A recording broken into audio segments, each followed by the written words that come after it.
The Ten Commandments begin with grace, just by the way.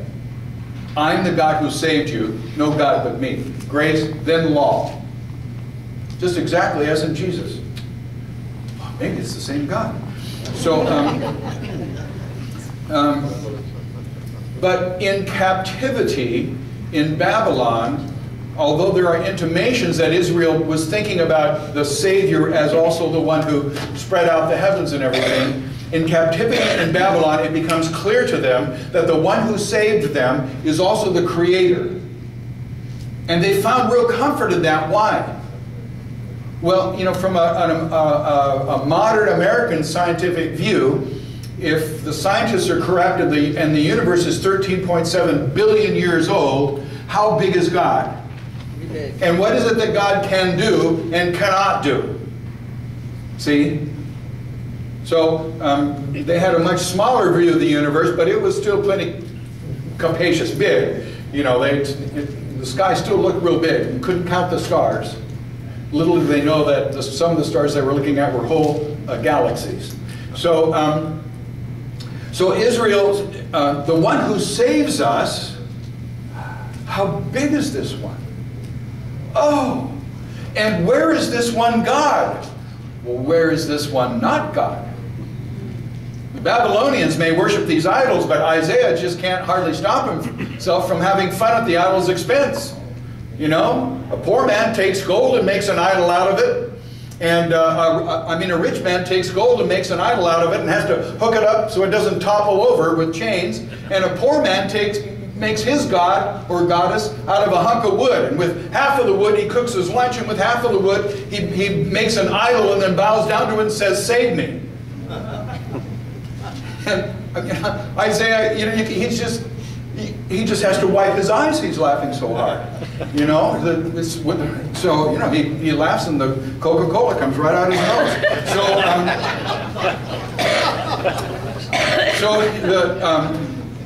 So where is your mother's certificate of divorce? I sold you for your sin. Can't I buy you back? And here's the answer. It's a creation answer. That's where I'm trying to get you in the second half of verse 2.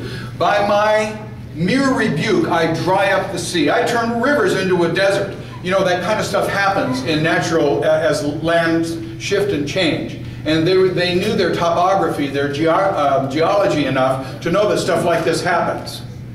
The fish rot for lack of water and die of thirst. I clothe the sky with darkness and make sackcloth its covering. The darkness comes every night because I'm God.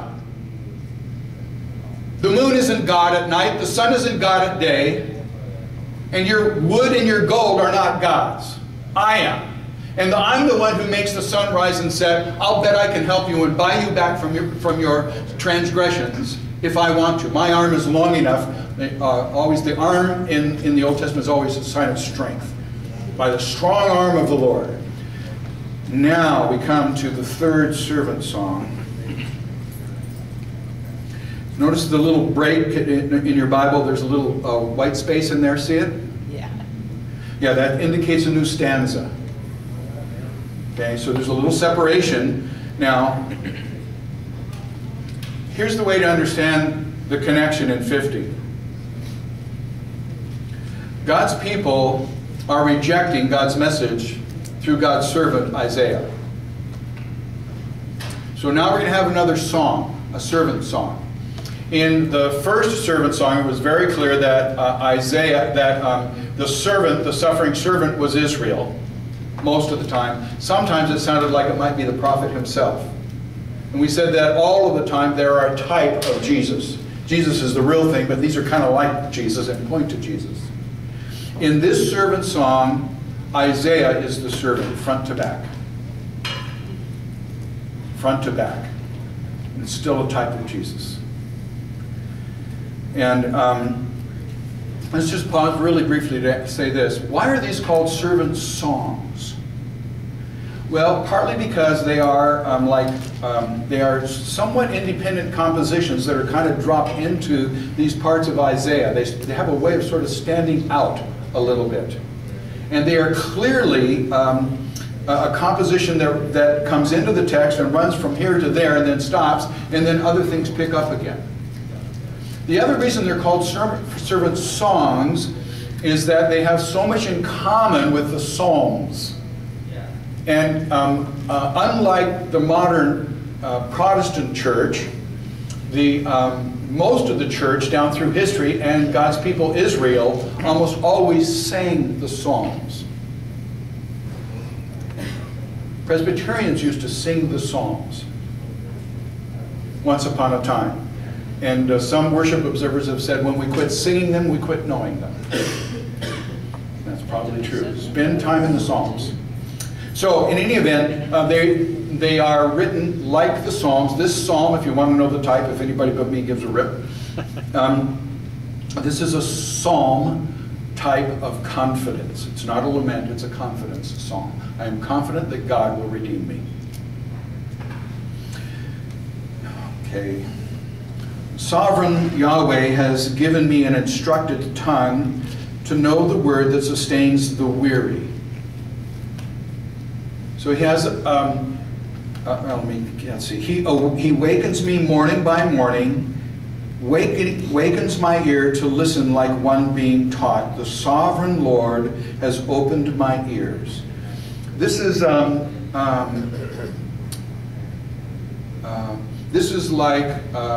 this is discipleship language. This is like Yahweh takes me to school every morning and teaches me. That's what this says. The Hebrew is about going to learn. And it's really like discipling. The sovereign Lord is discipling me. And every morning he gives me a message for the weary, for Judah in captivity. Every morning. And notice that it says, he wakens me morning by morning, wakens my ear. The psalmist said, dig for me ears, God. So picture your ears all clogged up with dirt and wax. And people try to talk to you and you can't hear. So God gets his shovel and shovels our ears out and says, you hear me now? So this is grace. This is not, you know, Judah, you've been really wicked. I'm God's prophet. I'm really good. I always hear God. No, no, no. He hears God because God has dug for him ears. God awakens me every morning. He wakens my ear to listen and obey. Remember earlier the complaint was these people always listen but never hear. Remember that? Yeah. Yeah. So So here he hears. The sovereign Lord has opened my ears, and the message that he's been given is a message of comfort. Comfort my people. It's the message to a broken-hearted people lost in the land. And the odd thing is that you would expect Jeremiah to be persecuted for a message of judgment.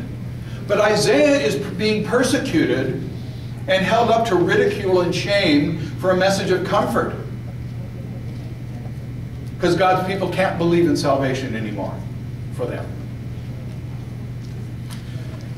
He says, the sovereign Lord has opened my ears, and I have not been rebellious. I have not drawn back. I have offered my back to those who beat me, my cheeks to those who pulled out my beard. I did not hide my face from mocking and spitting. Now,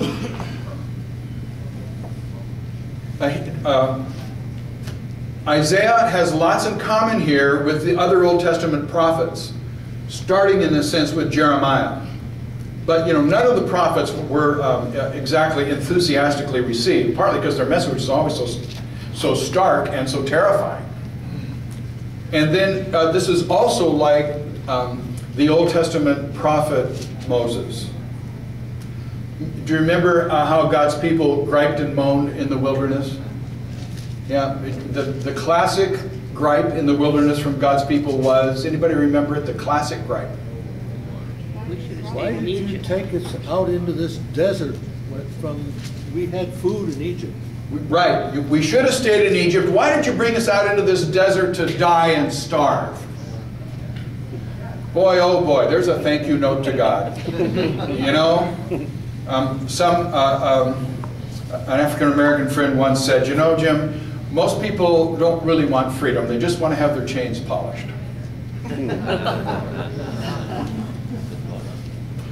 And, you know, back, we might have been slaves, but we did have 3 square meals a day. We might have been slaves, but we had houses to live in. We might have been slaves, but we were comfortable, we knew how to live. You know, it was bad being a slave, but now we're out here, we're going to die. And they grumbled and murmured about Moses all the time, and Moses got sick of it more than once and said to God, why have you trusted these people to me? Now Moses also defended them. When God had had enough and said, I'm going to destroy them, Moses said, no, you can't do that. The Egyptians will say you're not really God. You know, you chickened out and you couldn't really make it stick.